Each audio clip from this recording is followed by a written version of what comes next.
নমস্কার। আজকে আমি একাকিত্ব নিয়ে আলোচনা করব। একাকিত্ব আমাদের জেনারেশনে, আমার যেমন বয়স 22, মানে এই যে জেনজি জেনারেশন, অনেকেই ভাবি কি আমরা অনেকেই ভাবি না, নিজে থেকেই একা হয়ে যাই।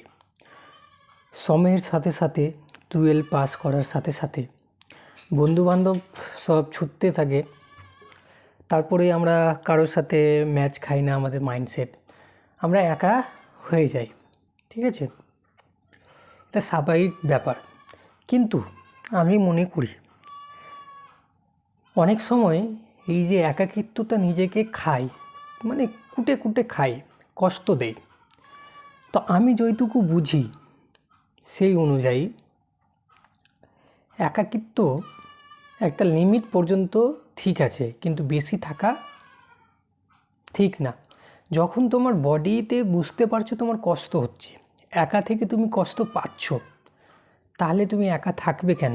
যদি তোমার সেরকম বন্ধু থাকে, বান্ধবী থাকে, বা কোথাও তোমার ঘুরতে যাওয়ার ইচ্ছা হলে ঘুরতে গিয়ে যদি তোমার একাকিত্বতা কাটে, তো কেন কাটাবে না? ঠিক আছে, আমার মনে হয় একাকিত্ব যদি তোমাকে কুটে কুটে খায়, তাহলে তোমার ওই একাকিত্বতা ক্ষতি করছে। তোমাকে একদমই যতটা পারো তাড়াতাড়ি সেই একাকিত্বটাকে কাটাও। তোমার গার্লফ্রেন্ড থাকে তো গার্লফ্রেন্ডের সাথে খুব ভালোভাবে কথা বলো, ঘুরতে যাও। টাকা নেই তো টাকা, আমি জানি টাকা খুব বড় একটা সমস্যা অনেকের। তো কী আছে ভাই, এমনি ঘুরতে যাও কম টাকার মধ্যে, চেষ্টা করো।